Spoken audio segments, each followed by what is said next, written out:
यहाँ तृप्ति के लिए कि किसी की पेट में भूख होगी तब तक भक्ति नहीं आ सकती। इस भाव से यहाँ पर भी एक बहुत बड़ा लंगर बना है। अगर आप देखें तो ये रथ दिल्ली से चलकर आया है, राधे कृष्ण के साथ साथ श्रील प्रभुपाद की सुंदर मूर्ति भी है। इसके बारे में जानने के लिए सीधा यहीं पर चलते हैं। बड़े वरिष्ठ लोग हैं इस्कॉन से जुड़े हुए, युधिष्ठिर गोविंद दास जी हैं और गौरांग दास प्रभु हैं। नमस्ते। मैं हरे कृष्ण कहूँ कि हरे राम कहूँ? दोनों कहिए। जय श्री राम। जय श्री राम कहूँ। जय श्री राम। तो कृष्ण के उपासक राम की नगरी में राम के लिए काम कर रहे हैं। हम तो कृष्ण के भी उपासक, राम के भी उपासक हैं, दोनों एक ही हैं।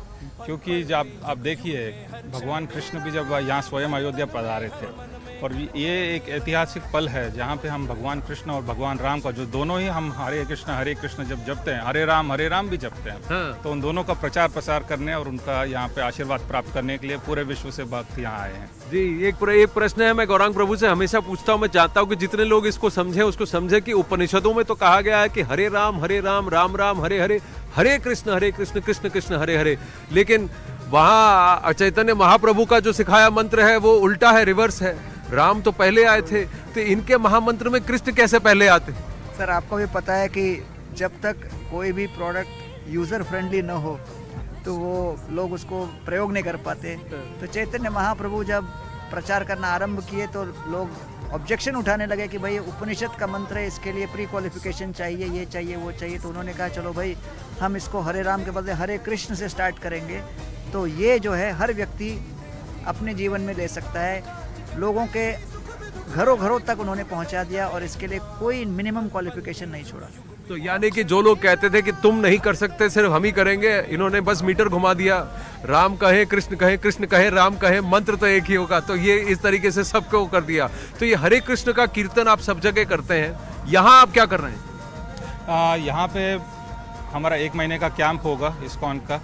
तो यहाँ पे प्रतिदिन कई सारे अलग अलग एक्टिविटीज़ होंगे। पहला तो यहाँ पे 5000 भक्तों को जो भी यहाँ भारतवर्ष से आएंगे दर्शन के लिए, उनको भरपेट प्रसाद दे के भेजेंगे। प्रसाद खिला रहे हैं 5000 लोगों को हर रोज और निशुल्क, बिल्कुल निशुल्क। और मेन्यू भी एकदम अच्छा खासा। हमारे IIT के इंजीनियर जैसे गौरांग प्रभु सब खुद ही वहाँ पे किचन में रह के बनाएंगे। आप भी भोजन बनाएंगे? पालक्काड अय्यर है तो थोड़ा अंतर है। थोड़ा तो गाना बनाना पड़ेगा। दक्षिण भारत के हैं लेकिन अभी इनका निवास मुंबई में है। आप इको विलेज के डायरेक्टर भी हैं। जो इको विलेज से परिचित हैं वो इनसे भी परिचित होंगे, जो इनसे परिचित हैं वो इको विलेज से भी परिचित होंगे। पर मैं आपसे जानना चाहता हूँ, ये साइंटिस्ट जो है, विज्ञान पढ़ने वाले आध्यात्म में कैसे आ गए? विज्ञान और अध्यात्म कहते हैं एक दूसरे के पूरक नहीं, एक दूसरे के ऑपोजिट हैं। आप क्या मानते हैं, एक दूसरे के पूरक हैं? चलिए थोड़ा आश्रम भी घूमते हैं इसी तरह। यूनाइटेड नेशंस ने रिसेंटली एक अपना वर्टिकल चालू किया। हाँ। यूनाइटेड नेशंस ने कहा कि फेथ फॉर अर्थ हम स्टार्ट करेंगे। हाँ। हमने कहा faith for earth, United Nations तो साइंस वाला है। हाँ। तो रिलीजन के साथ क्यों जुड़ना चाहता है? हाँ। तो कहता है कि भाई साइंस का सब ज्ञान और नॉलेज सुन के सबका इंफॉर्मेशन मिलता है, ट्रांसफॉर्मेशन नहीं होता। इसलिए हम चाहते हैं रिलीजन वाले साथ में जुड़े, जिससे कि क्लाइमेट चेंज को बचा सके। तो यूनाइटेड नेशंस ने खुद स्वीकार किया है कि जब तक धर्म और विज्ञान एक साथ नहीं आए हम इस क्लाइमेट चेंज क्राइसिस को नहीं बचा सकते। यानी मानव का उत्थान तभी होगा जब धर्म और विज्ञान साथ में आएंगे। 100% फॉर श्योर। और प्राइम मिनिस्टर मोदी भी वही कर रहे हैं, ट्रेडिशन को टेक्नोलॉजी से जोड़ रहे हैं और भारत आगे बढ़ रहा है। भारत ट्रेडिशन को टेक्नोलॉजी से PM जोड़ रहे हैं, यहाँ धर्म को विज्ञान के साथ जोड़ा जा रहा है। यहाँ एक हवन कुंड भी है, जरा युधिष्ठिर जी बताइए, चलिए हमको बताइए, लाइव आपको दिखा रहे हैं, देखिए क्या हो रहा है यहाँ पर। तो पूरे विश्व शांति और विश्व कल्याण के लिए इस्कॉन ने अपने कैंप में 1 महीने के लिए यहाँ पे यज्ञ का आयोजन किया है। और आप देख रहे हैं देश विदेश से हमारे पुरोहित हैं जो स्लोवेनिया से हैं, वो आके यहाँ पे अनुष्ठान कर रहे हैं। पूरे 1 स्लोवेनिया से पुरोहित है जी, और अनुष्ठान कर रहे हैं। बिल्कुल। तो जरा समझाएंगे मुझे। तो यहाँ पे जा सकते हैं? आज्ञा है कि अनुष्ठान हो रहा है? तो यहाँ पे आप देखेंगे कि हमारा यज्ञ कुंड बना हुआ है और कलश स्थापना हुई है। अलग अलग भगवान के विष्णु के अवतारों को यहाँ पे आवाहन किया गया है। और उसका भी आज ही उद्घाटन हुआ है। और उद्घाटन होने के बाद अभी पहला ज्वाला यहाँ पे प्रज्वलित किया जाएगा। पहली ज्वाला यहाँ प्रज्वलित की जाएगी, थोड़ी देर में होगी। थोड़ी देर में होगी। हम जब तक किचन देख के आते हैं यहाँ पे ये शुरू हो जाएगा। और फिर आप मुझे रक्षा सूत्र भी बांधेंगे और आपके माध्यम से आपके पूरे देशवासियों और बाकी सभी मित्रों को हम बताना चाहेंगे कि आज का जो वातावरण है वहाँ पे अगर शांति और वहाँ पे सद्भावना का अगर हो सकता है वो सिर्फ भगवान नाम के और भगवान के माध्यम से हो सकता है। उसी की हम यहाँ चेष्टा कर रहे हैं। यहाँ प्रवचन हो रहा है गौरांग प्रभु, ये ये सब गैया कौन है जरा दिखाइए बहुत। अरे बाप रे, वाह वाह वाह वाह। ये हमारे रथ यात्रा के गाय हैं और पूरे भारत भर में ये लोग ऑलमोस्ट 18 बार टूर कर चुके हैं। और भगवान गौर निताई को जहाँ पे आपने स्टार्ट किया था अपना, उस रथ के जो है मेन कैरियर्स यही लोग हैं। और बैल जो है धर्म का प्रतीक है और हर जगह ये घूमते हैं। यूपी पदयात्रा, हमारे भारत भर के पदयात्रा में हर स्टेट का अलग अलग पदयात्रा, तो यूपी पदयात्रा के ये बुल्स हैं। और परम पूज्य लोकनाथ महाराज पदयात्रा के डायरेक्टर है और उनके देख रेख में ये पूरे चल रहे हैं। हाँ, पर तैयारी में लग रहे हैं, बहुत सुंदर है, फर्स्ट क्लास है, तैयारी में लग रहे हैं एकदम। और ये देसी वैरायटी, देसी वैरायटी। ये शुरू हुए थे 10 दिसंबर को दिल्ली से, अपने ईस्ट ऑफ कैलाश मंदिर से, और कल शाम में उनका यहाँ अयोध्या में स्वागत हुआ था। तो 41 डेज में 41 विलेजेस में रुके, हर दिन रामकथा किया, भंडारा किया और फिर यहाँ पे 41 दिन 41 गांवों में रुक कर यो रथ जो हमने बाहर देखा था उसको इन्होंने ही खींच के वो लेकर आए थे। हाँ, आराम से देखिए, बड़े बड़े बैल हैं, उत्तेजित हो रहे हैं थोड़ा सा। तो हम यहाँ से आगे चलते हैं। और आप हमें अभी कहाँ ले जा रहे हैं? आप हमें रसोई की तरफ ले जा रहे हैं, जरा पीछे संभलिए। एकदम बड़े बैल हैं, आप देखिएगा। हम इस वक्त आपके साथ लाइव जुड़ रहे हैं। मैं सब आपको एक्सपीरियंस लाइव कराना चाहता हूं कि यहाँ कितना बड़ा आयोजन किया जा रहा है कि 5000 लोगों के लिए यहाँ पर लंगर बन रहा है। तो चलिए आप हमारे साथ चलिए, आगे अंदर लंगर चलते हैं, आपको किचन दिखाते हैं। यहाँ पर प्रसाद आप कह रहे हैं 5000। अपना रेल सिस्टम भी चलता है, गौरांग प्रभु बताएंगे। अच्छा, ये रेल सिस्टम क्या है खाना लाने के लिए?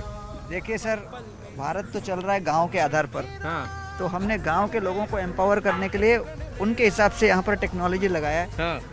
आराम से, हाँ जी। तो बहुत ही सरल टेक्नोलॉजी, सिंपल एल्यूमिनियम पाइप्स को यूज़ किया है और छोटी सी ट्रॉली बना दी। और एक हम लोग ने चेन और पुलिस सिस्टम बनाया जिससे कि बैक पेन ना हो और आराम से उठ सके और रख सके। इनोवेशन कॉल्ड जुगाड़।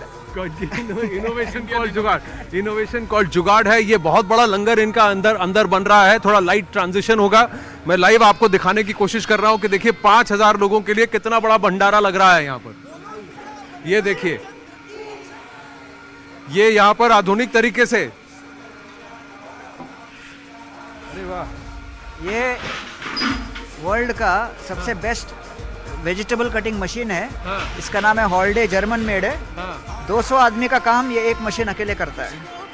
22 प्रकार के ब्लेड्स इसके अंदर हैं। और ये हम जहाँ पर भी जाते हैं बड़े लंगर के लिए साथ में लेके जाते हैं। ये देखिए इस तरह से वहाँ पे पूरा कट हुआ है और कंटिन्यूअस इसमें काम चलता रहता है। तो जैसे मैंने कहा, विलेज टेक्नोलॉजी भी है और सोफिस्टिकेटेड टेक्नोलॉजी भी है। दोनों का प्रयोग करके हम लोग ऑप्टिमाइज करते हैं क्योंकि we are concern with serving. जी, तो यानी कि ग्रामीण रूप से जो भी है उनको भी उसको भी किया, क्योंकि गांव जाकर आए, रथ बैल ने खींचा है। और यहाँ देखिए, दुनिया की सबसे बड़ी सब्जी काटने की मशीन है। 200 लोगों की सब्जी का काम वो एक मशीन अकेले कर सकती है, तो बड़े लंगर में। मैं स्टार्टअप इंडिया को एक जो है आह्वान करता हूँ कि भाई इस टाइप का वेजिटेबल कटिंग मशीन, इस क्वालिटी का, प्रिसिशन का भारत में भी कोई स्टार्टअप करना चाहिए क्योंकि इसका बहुत डिमांड है और हम लोग ही बहुत कुछ लेंगे। बहुत, तो ऐसा कुछ भारत में भी बन जाए तो बहुत बढ़िया होगा। स्टार्टअप के लिए बहुत बड़ा इनोवेशन होगा। अब देखिए, इन्होंने इसका नाम जो है रामायण के किरदारों से, पात्रों से लिखा है, तो इसका नाम हनुमान रखा है आपने। क्यों? हाँ जी, तो हमने हनुमान, लक्ष्मण, राम, एक एक करके चलते हैं। तो ये हनुमान है। तो देखिए, आ जाता हूँ जी। हाँ, तो तो हनुमान अब ये नहीं, आप इधर ही रहिए, आप इधर ही रहिए। हाँ जी, हाँ। तो अब मैं बताता हूँ कि अब हम लोग विलेज टेक्नोलॉजी पे आ गए। हाँ, इसको कहते हैं स्मोकलेस चूल्हा। स्मोकलेस चूल्हा है ये। हाँ, अब स्मोकलेस क्यों है?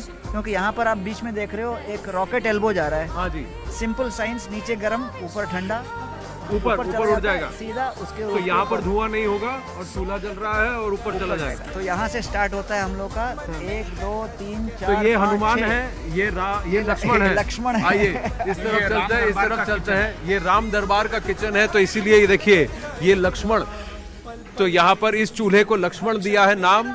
ये राम के नाम का चूल्हा है। यहाँ से जो है अग्नि दी जाती है, लकड़ा अंदर से डाला जाता है इसके और फिर हम लोग इसको जब जलाते हैं, प्रज्वलित करते हैं, तो जी 4 AM को हम लोग स्टार्ट करके हम लोग पानी गर्म करते हैं और उसके बाद सारा प्रोसेसिंग चालू करते हैं। तो 4 बजे से सुबह से ये प्रकरण चलता है, ये लंगर का काम हो रहा है।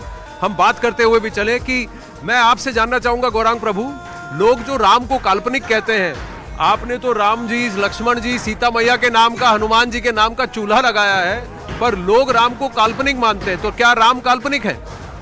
राम क्या, लोग तो चाहे तो बहुत इस जगत के एग्जिस्टिंग वस्तुओं को भी काल्पनिक मानते हैं। तो इसलिए हम लोग का आधार है शास्त्र और हम लोग का आधार है संत।